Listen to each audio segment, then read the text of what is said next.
देखी के साड़ी। म्यूजिक बाई रिकेश भाई।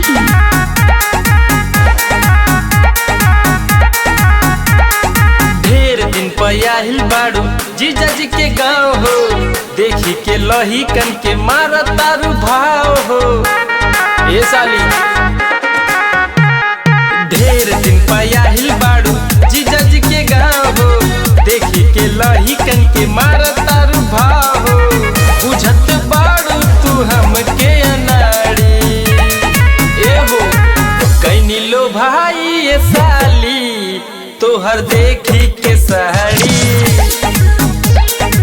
कैनी लो भाई ये साली तोहर देखी के साड़ी। बहुत गजब बा।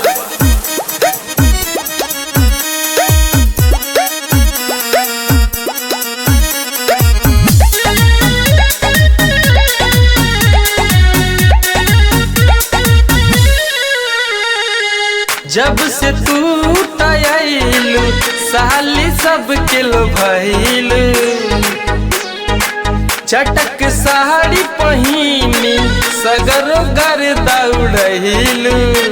ए साली जी मन करे तोहरा के अपन बनाली, जान मारे कनावा के तोहर तबाली। सबसे सुनर तू एक पीस बाड़ी, कैनी लो भाई ये साली तोहर देखी के साड़ी। कैनी लो भाई ये साली तोहर देखी के साड़ी।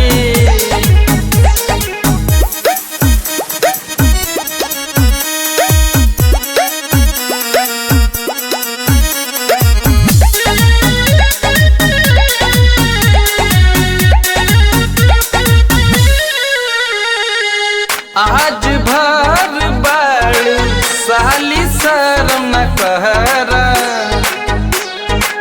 होई तो हर जीजा तनी मन भर कहरा। ए साली जी तने त फायदा उठावे दा तू आज जी, गौतम दीवान नहीं खोली कबो राज जी। टीडीआर के तू न बुझा हो जाली, कैनी लो भाई ये साली तोहर देखी के साड़ी। कैनी लो भाई ये साली तोहर देखी के साड़ी। बहुत सुंदर लगता।